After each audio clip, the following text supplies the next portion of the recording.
Legend of Sleepy Hollow by Washington Irving plied her spinning wheel at one end of the piazza. Honest Balt would sit smoking his evening pipe at the other, watching the achievements of a little wooden warrior who, armed with a sword in each hand, was most valiantly fighting the wind on the pinnacle of the barn. In the meantime, Ichabod would carry on his suit with the daughter by the side of the spring, under the great elm, or sauntering along in the twilight, that hour so favorable to the lover's eloquence. I profess not to know how women's hearts are wooed and won. To me, they have always been matters of riddle and admiration. Some seem to have but one vulnerable point or door of access, while others have 1,000 avenues and may be captured in 1,000 different ways. It is a great triumph of skill to gain the former, but a still greater proof of generalship to maintain possession of the latter, for man must battle for his fortress at every door and window. He who wins 1,000 common hearts is therefore entitled to some renown, but he who keeps undisputed sway over the heart of a coquette is indeed a hero. Certain it is, this was not the case with the redoubtable Brombones, and from the moment Ichabod Crane made his advances, the interests of the former evidently declined. His horse was no longer seen tied to the palings on Sunday nights, and a deadly feud gradually arose between him and the preceptor of Sleepy Hollow. Brom, who had a degree of rough chivalry in his nature, would fain have carried matters to open warfare and have settled their pretensions to the lady, according to the mode of those most concise and simple reasoners, the knights-errant of yore, by single combat. But Ichabod was too conscious of the superior might of his adversary to enter the lists against him. He had overheard a boast of Bones that he would double the schoolmaster up and lay him on a shelf of his own schoolhouse, and he was too wary to give him an opportunity. There was something extremely provoking in this obstinately pacific system. It left Brom no alternative but to draw upon the funds of rustic waggery in his disposition, and to play off boorish practical jokes upon his rival. Ichabod became the object of whimsical persecution to Bones and his gang of rough riders. They harried his hitherto peaceful domains, smoked out his singing school by stopping up the chimney, broke into the schoolhouse at night, in spite of its formidable fastenings of withe and window stakes, and turned everything topsy-turvy, so that the poor schoolmaster began to think all the witches in the country held their meetings there. But what was still more annoying, Brom took all opportunities of turning him into ridicule in presence of his mistress, and had a scoundrel dog whom he taught to whine in the most ludicrous manner, and introduced as a rival of Ichabod's, to instruct her in psalmody. In this way matters went on for some time, without producing any material effect on the relative situations of the contending powers. On a fine autumnal afternoon, Ichabod, in pensive mood, sat enthroned on the lofty stool from whence he usually watched all the concerns of his little literary realm. In his hand he swayed a ferule, that scepter of despotic power. The birch of justice reposed on 3 nails behind the throne, a constant terror to evildoers, while on the desk before him might be seen sundry contraband articles and prohibited weapons, detected upon the persons of idle urchins such as half-munched apples, pop-guns, whirligigs, fly cages, and whole legions of rampant little paper gamecocks. Apparently there had been some appalling act of justice recently inflicted, for his scholars were all busily intent upon their books, or slyly whispering behind them with one eye kept upon the master, and a kind of buzzing stillness reigned throughout the schoolroom. It was suddenly interrupted by the appearance of a Negro in tow-cloth jacket and trousers, a round-crowned fragment of a hat, like the cap of Mercury, and mounted on the back of a ragged, wild, half-broken colt, which he managed with a rope by way of halter. He came clattering up to the school door with an invitation to Ichabod to attend a merrymaking, or quilting frolic, to be held that evening at Mynheer Van Tassel's, and having delivered his message with that air of importance and effort at fine language which a Negro is apt to display on petty embassies of the kind, he dashed over the brook and was seen scampering away up the hollow, full of the importance and hurry of his mission. All was now bustle and hubbub in the late quiet schoolroom. The scholars were hurried through their lessons without stopping at trifles. Those who were nimble skipped over half with impunity, and those who were tardy had a smart application now and then in the rear to quicken their speed or help them over a tall word. Books were flung aside without being put away on the shelves. Inkstands were overturned, benches thrown down, and the whole school was turned loose an hour before the usual time, bursting forth like a legion of young imps, yelping and racketing about the green in joy at their early emancipation. The gallant Ichabod now spent at least an extra half hour at his toilet, brushing and furbishing up his best, and indeed only suit of rusty black, and arranging his locks by a bit of broken looking-glass that hung up in the schoolhouse, that he might make his appearance before his mistress in the true style of a cavalier. He borrowed a horse from the farmer with whom he was domiciliated, a choleric old Dutchman of the name of Hans van Ripper, and thus gallantly mounted, issued forth like a knight-errant in quest of adventures. But it is meet I should, in the true spirit of romantic story, give some account of the looks and equipments of my hero and his steed. The animal he bestrode was a broken-down plow horse that had outlived almost everything but its viciousness. He was gaunt and shagged, with a ewe neck and a head like a hammer. His rusty mane and tail were tangled and knotted with burrs. One eye had lost its pupil and was glaring and spectral, but the other had the gleam of a genuine devil in it. Still, he must have had fire and metal in his day, if we may judge from the name he bore of gunpowder. He had, in fact, been a favorite steed of his master's, the choleric Van Ripper, who was a furious rider and had infused, very probably, some of his own spirit into the animal. For, old and broken down as he looked, there was more of the lurking devil in him than in any young filly in the country. Ichabod was a suitable figure for such a steed. He rode with short stirrups, which brought his knees nearly up to the pommel of the saddle. His sharp elbows stuck out like grasshoppers. He carried his whip perpendicularly in his hand like a scepter, and as his horse jogged on, the motion of his arms was not unlike the flapping of a pair of wings. A small wool hat rested on the top of his nose, for so his scanty strip of forehead might be called, and the skirts of his black coat fluttered out almost to the horse's tail. Such was the appearance of Ichabod and his steed as they shambled out of the gate of Hans van Ripper, and it was altogether such an apparition as is seldom to be met with in broad daylight. It was, as I have said, a fine autumnal day. The sky was clear and serene, and nature wore that rich and golden livery which we always associate with the idea of abundance. The forests had put on their sober brown and yellow, while some trees of the tenderer kind had been nipped by the frosts into brilliant dyes of orange, purple, and scarlet. Streaming files of wild ducks began to make their appearance high in the air. The bark of the squirrel might be heard from the groves of beech and hickory nuts, and the pensive whistle of the quail at intervals from the neighboring stubble field. The small birds were taking their farewell banquets. In the fullness of their revelry, they fluttered, chirping and frolicking from bush to bush and tree to tree, capricious from the very profusion and variety around them. There was the honest cock robin, the favorite game of stripling sportsmen with its loud querulous note, and the twittering blackbirds flying in sable clouds, and the golden-winged woodpecker with his crimson crest, his broad black gorget and splendid plumage, and the cedar bird with its red-tipped wings and yellow-tipped tail and its little Montero cap of feathers, and the blue jay, that noisy coxcomb, in his gay light blue coat and white underclothes, screaming and chattering, nodding and bobbing and bowing, and pretending to be on good terms with every songster of the grove. Brombones, however, was the hero of the scene, having come to the gathering on his favorite steed, Daredevil, a creature, like himself, full of mettle and mischief, and which no one but himself could manage. He was, in fact, noted for preferring vicious animals, given to all kinds of tricks which kept the rider in constant risk of his neck, for he held a tractable, well-broken horse as unworthy of a lad of spirit. Fain would I pause to dwell upon the world of charms that burst upon the enraptured gaze of my hero as he entered the state parlor of Van Tassel's mansion.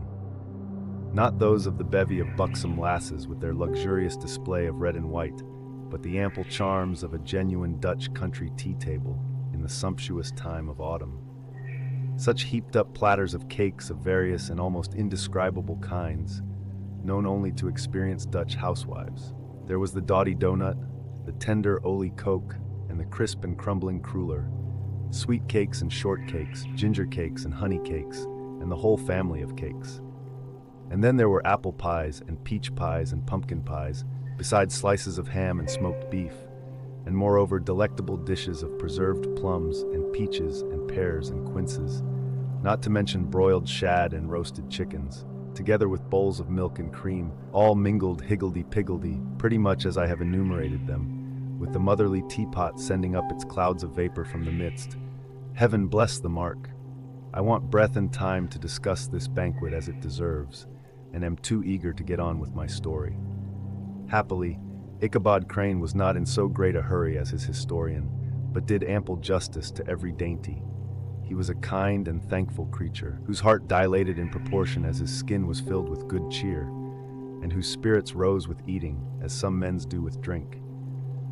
He could not help, too, rolling his large eyes round him as he ate, and chuckling with the possibility that he might one day be lord of all this scene of almost unimaginable luxury and splendor. Then, he thought, how soon he'd turn his back upon the old schoolhouse, snap his fingers in the face of Hans Van Ripper and every other niggardly patron, and kick any itinerant pedagogue out of doors that should dare to call him comrade. Old Baltus Van Tassel moved about among his guests with a face dilated with content and good humor, round and jolly as the harvest moon. His hospitable attentions were brief but expressive, being confined to a shake of the hand, a slap on the shoulder, a loud laugh, and a pressing invitation to fall to and help themselves. And now the sound of the music from the common room or hall summoned to the dance. The musician was an old gray-headed Negro who had been the itinerant orchestra of the neighborhood for more than half a century. His instrument was as old and battered as himself. The greater part of the time he scraped on 2 or 3 strings, accompanying every movement of the bow with a motion of the head, bowing almost to the ground and stamping with his foot whenever a fresh couple were to start. Ichabod prided himself upon his dancing as much as upon his vocal powers. Not a limb, not a fiber about him was idle, and to have seen his loosely hung frame in full motion and clattering about the room, you would have thought St. Vitus himself, that blessed patron of the dance, was figuring before you in person. He was the admiration of all the Negroes, who, having gathered, of all ages and sizes from the farm and the neighborhood, stood forming a pyramid of shining black faces at every door and window, gazing with delight at the scene, rolling their white eyeballs, and showing grinning rows of ivory from ear to ear. How could the flogger of urchins be otherwise than animated and joyous? The lady of his heart was his partner in the dance, and smiling graciously in reply to all his amorous oglings, while Brom Bones, sorely smitten with love and jealousy, sat brooding by himself in one corner.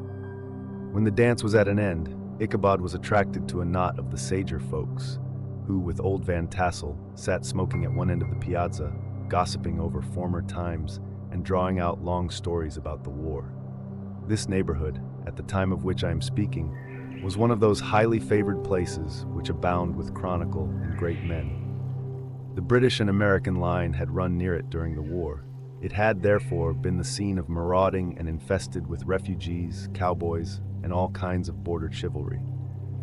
Just sufficient time had elapsed to enable each storyteller to dress up his tale with a little becoming fiction, and, in the indistinctness of his recollection, to make himself the hero of every exploit.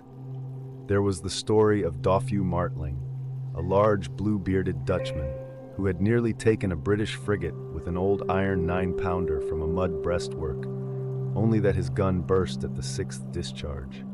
And there was an old gentleman who shall be nameless, being too rich a mynheer to be lightly mentioned, who, in the Battle of White Plains, being an excellent master of defense, parried a musket ball with a small sword, insomuch that he absolutely felt it whiz round the blade and glance off at the hilt, in proof of which he was ready at any time to show the sword, with the hilt a little bent.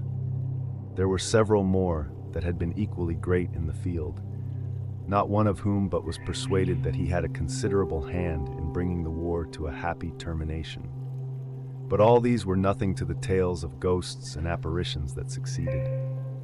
The neighborhood is rich in legendary treasures of the kind. Local tales and superstitions thrive best in these sheltered, long-settled retreats, but are trampled underfoot by the shifting throng that forms the population of most of our country places.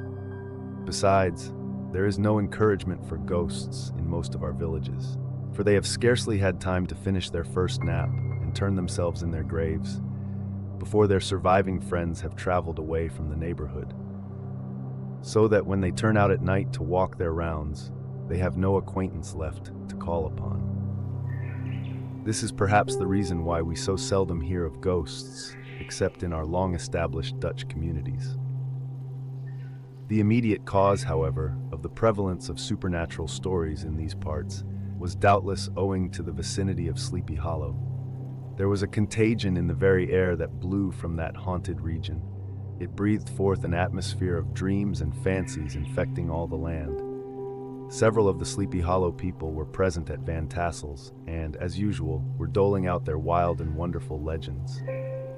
Many dismal tales were told about funeral trains, and mourning cries and wailings heard and seen about the great tree where the unfortunate Major Andre was taken and which stood in the neighborhood. Some mention was made also of the woman in white that haunted the dark glen at Raven Rock and was often heard to shriek on winter nights before a storm, having perished there in the snow. The chief part of the stories, however, turned upon the favorite specter of Sleepy Hollow, the Headless Horseman, who had been heard several times of late patrolling the country, and it was said, tethered his horse nightly among the graves in the churchyard. The sequestered situation of this church seems always to have made it a favorite haunt of troubled spirits.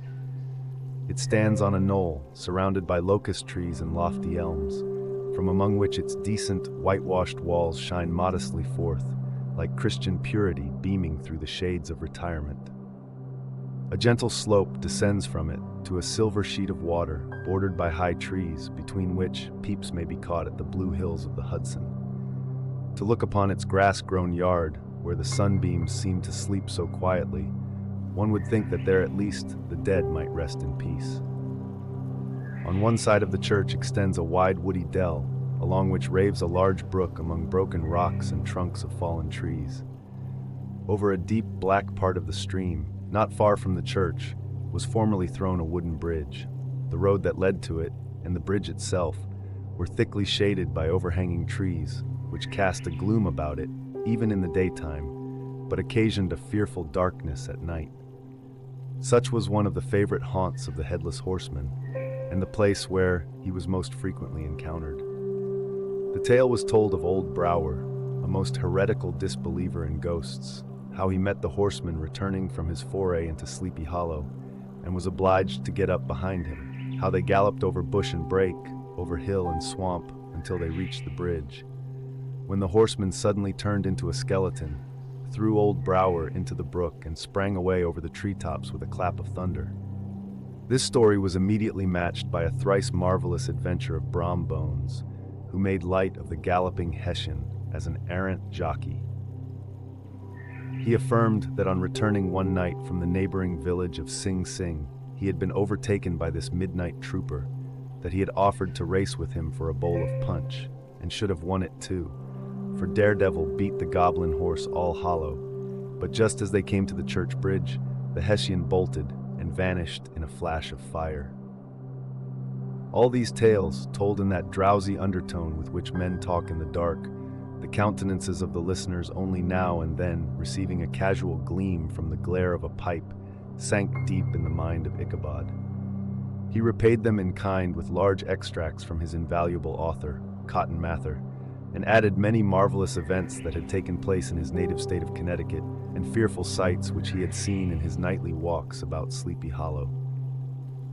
The revel now gradually broke up.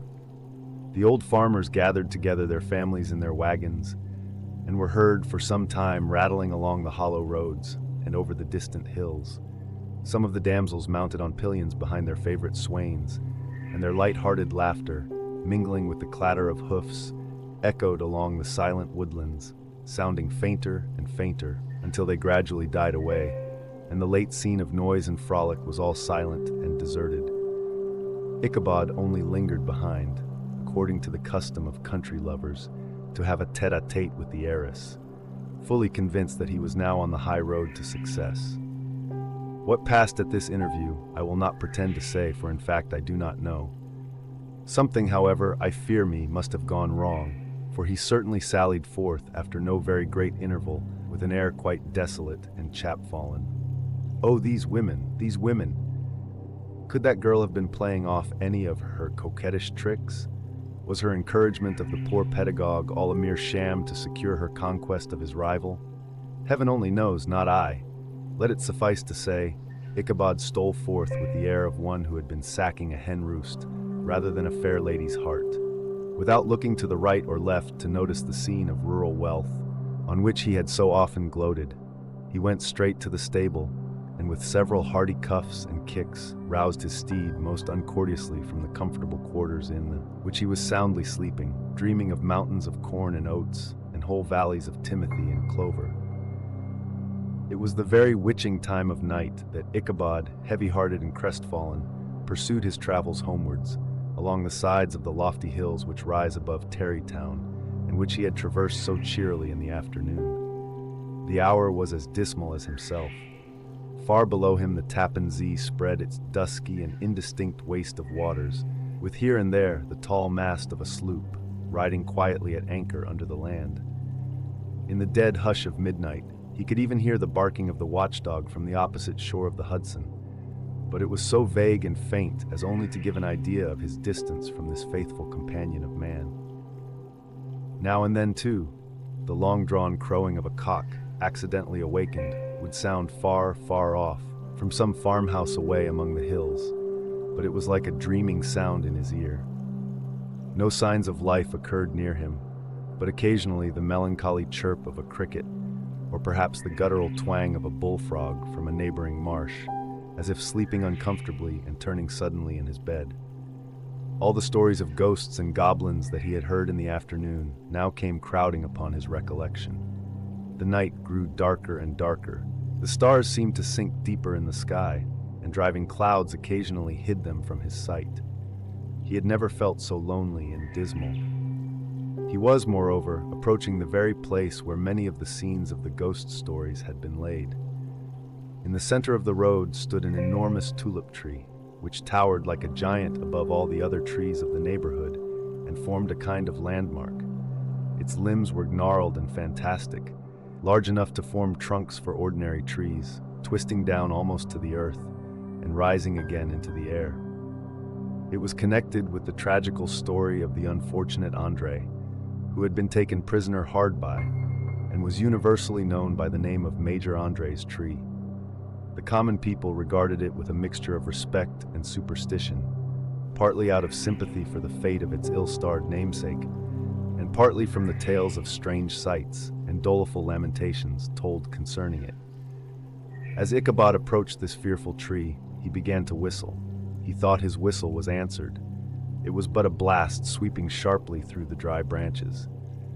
As he approached a little nearer, he thought he saw something white, hanging in the midst of the tree. He paused and ceased whistling, but, on looking more narrowly, perceived that it was a place where the tree had been scathed by lightning and the white wood laid bare. Suddenly, he heard a groan, his teeth chattered, and his knees smote against the saddle. It was but the rubbing of one huge bough upon another, as they were swayed about by the breeze. He passed the tree in safety, but new perils lay before him. About 200 yards from the tree, a small brook crossed the road and ran into a marshy and thickly wooded glen, known by the name of Wiley's Swamp. A few rough logs, laid side by side, served for a bridge over this stream. On that side of the road where the brook entered the wood, a group of oaks and chestnuts, matted thick with wild grapevines, threw a cavernous gloom over it. To pass this bridge was the severest trial.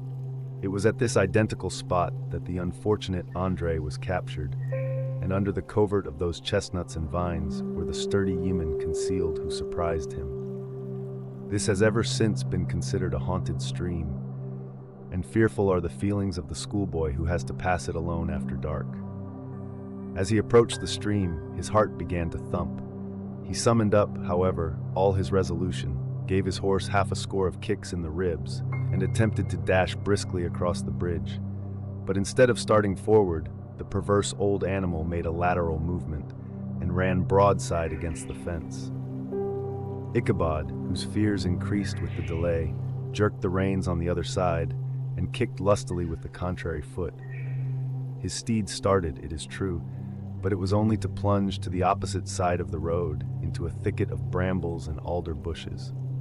The schoolmaster now bestowed both whip and heel upon the starveling ribs of old Gunpowder, who dashed forward snuffling and snorting, but came to a stand just by the bridge, with a suddenness that had nearly sent his rider sprawling over his head. Just at this moment, a plashy tramp by the side of the bridge caught the sensitive ear of Ichabod.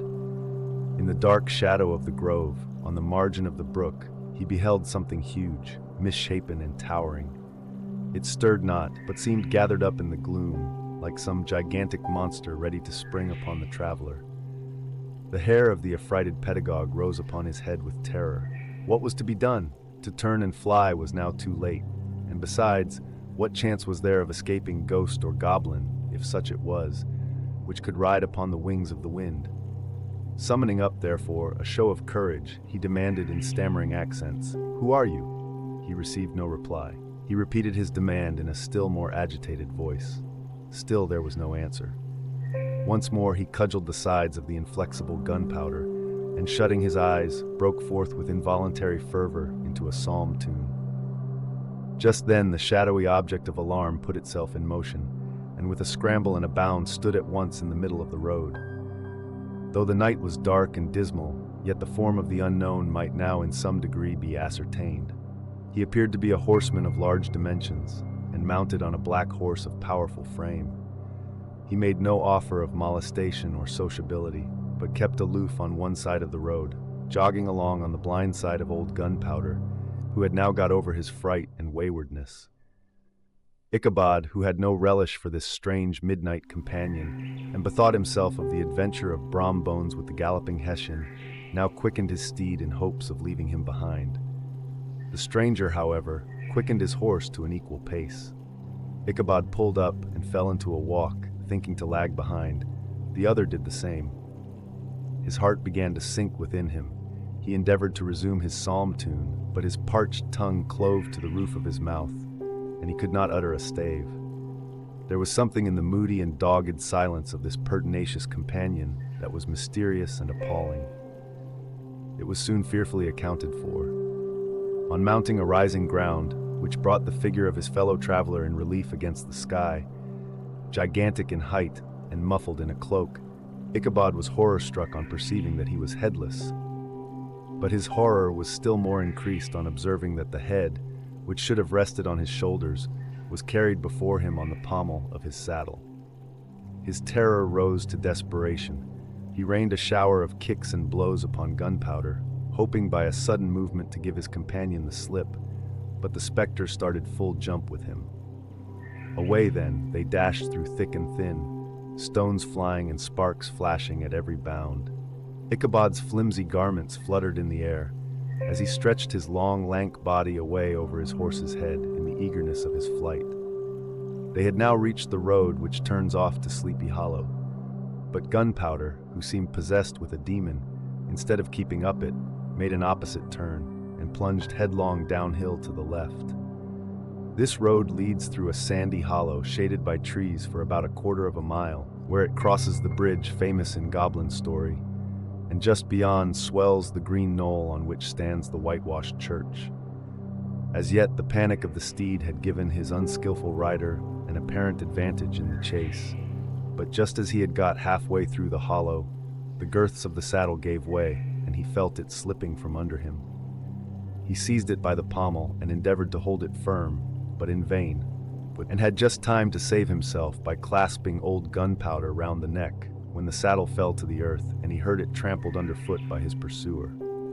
For a moment the terror of Hans Van Ripper's wrath passed across his mind, for it was his Sunday saddle.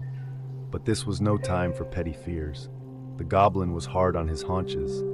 An unskillful rider that he was, he had much ado to maintain his seat, sometimes slipping on one side, sometimes on another, and sometimes jolted on the high ridge of his horse's backbone, with a violence that he verily feared would cleave him asunder. who had now got over his fright and waywardness. Ichabod, who had no relish for this strange midnight companion, and bethought himself of the adventure of Brom Bones with the galloping Hessian, now quickened his steed in hopes of leaving him behind. The stranger, however, quickened his horse to an equal pace. Ichabod pulled up and fell into a walk, thinking to lag behind. The other did the same. His heart began to sink within him. He endeavored to resume his psalm tune, but his parched tongue clove to the roof of his mouth, and he could not utter a stave. There was something in the moody and dogged silence of this pertinacious companion that was mysterious and appalling. It was soon fearfully accounted for. On mounting a rising ground, which brought the figure of his fellow traveler in relief against the sky, gigantic in height and muffled in a cloak, Ichabod was horror-struck on perceiving that he was headless. But his horror was still more increased on observing that the head, which should have rested on his shoulders, was carried before him on the pommel of his saddle. His terror rose to desperation. He rained a shower of kicks and blows upon Gunpowder, hoping by a sudden movement to give his companion the slip, but the spectre started full jump with him. Away then, they dashed through thick and thin, stones flying and sparks flashing at every bound. Ichabod's flimsy garments fluttered in the air, as he stretched his long, lank body away over his horse's head in the eagerness of his flight. They had now reached the road which turns off to Sleepy Hollow, but Gunpowder, who seemed possessed with a demon, instead of keeping up it, made an opposite turn and plunged headlong downhill to the left. This road leads through a sandy hollow shaded by trees for about a quarter of a mile, where it crosses the bridge famous in goblin story, and just beyond swells the green knoll on which stands the whitewashed church. As yet, the panic of the steed had given his unskillful rider an apparent advantage in the chase, but just as he had got halfway through the hollow, the girths of the saddle gave way, and he felt it slipping from under him. He seized it by the pommel and endeavored to hold it firm, but in vain, and had just time to save himself by clasping old Gunpowder round the neck, when the saddle fell to the earth and he heard it trampled underfoot by his pursuer. For a moment the terror of Hans Van Ripper's wrath passed across his mind, for it was his Sunday saddle. But this was no time for petty fears. The goblin was hard on his haunches. An unskillful rider that he was, he had much ado to maintain his seat, sometimes slipping on one side, sometimes on another, and sometimes jolted on the high ridge of his horse's backbone, with a violence that he verily feared would cleave him asunder. Determined to send his children no more to school, observing that he never knew any good come of this same reading and writing.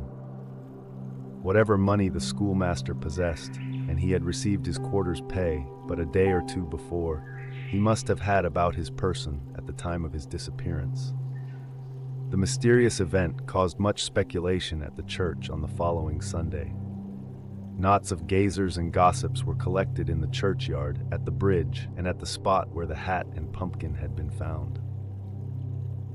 The stories of Brower, of Bones, and a whole budget of others were called to mind, and when they had diligently considered them all and compared them with the symptoms of the present case, they shook their heads and came to the conclusion that Ichabod had been carried off by the galloping Hessian.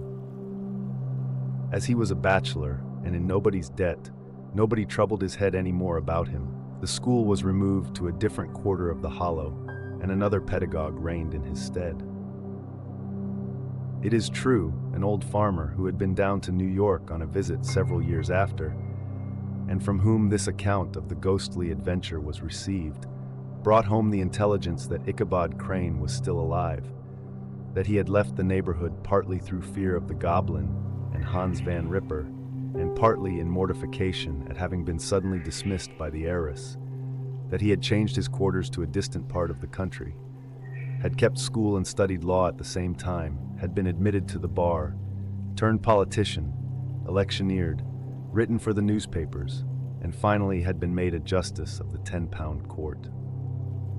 Brom Bones, too, who, shortly after his rival's disappearance, conducted the blooming Katrina in triumph to the altar, was observed to look exceedingly knowing whenever the story of Ichabod was related, and always burst into a hearty laugh at the mention of the pumpkin, which led some to suspect that he knew more about the matter than he chose to tell. The old country wives, however, who are the best judges of these matters, maintain to this day that Ichabod was spirited away by supernatural means, and it is a favorite story often told about the neighborhood round the winter evening fire.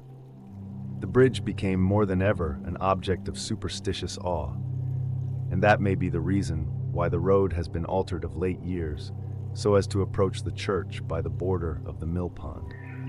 The schoolhouse being deserted soon fell to decay and was reported to be haunted by the ghost of the unfortunate pedagogue, and the plowboy, loitering homeward of a still summer evening, has often fancied his voice at a distance, chanting a melancholy psalm tune among the tranquil solitudes of Sleepy Hollow. Postscript, found in the handwriting of Mr. Knickerbocker.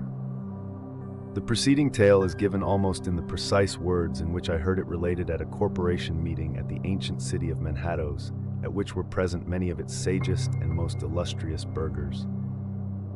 The narrator was a pleasant, shabby, gentlemanly old fellow in pepper and salt clothes, with a sadly humorous face, and one whom I strongly suspected of being poor.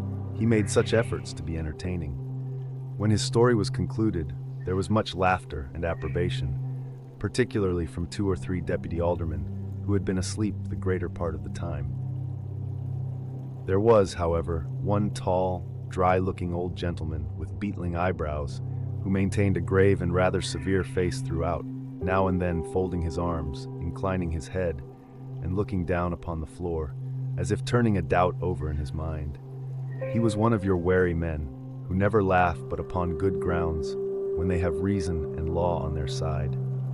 When the mirth of the rest of the company had subsided and silence was restored, he leaned one arm on the elbow of his chair, and sticking the other akimbo, demanded, with a slight but exceedingly sage motion of the head and contraction of the brow, what was the moral of the story and what it went to prove. The storyteller, who was just putting a glass of wine to his lips as a refreshment after his toils, paused for a moment, looked at his inquirer with an air of infinite deference, and, lowering the glass slowly to the table, observed that the story was intended most logically to prove that there is no situation in life but has its advantages and pleasures, provided we will but take a joke as we find it. That, therefore, he that runs races with goblin troopers is likely to have rough riding of it. Ergo, for a country schoolmaster to be refused the hand of a Dutch heiress is a certain step to high preferment in the state. The cautious old gentleman knit his brows tenfold closer after this explanation, being sorely puzzled by the ratiocination of the syllogism, while, methought, the one in pepper and salt eyed him with something of a triumphant leer. At length he observed that all this was very well, but still he thought the story a little on the extravagant. There were 1 or 2 points on which he had his doubts. "Faith, sir," replied the storyteller, "as to that matter, I don't believe one half of it myself." D.K. The End.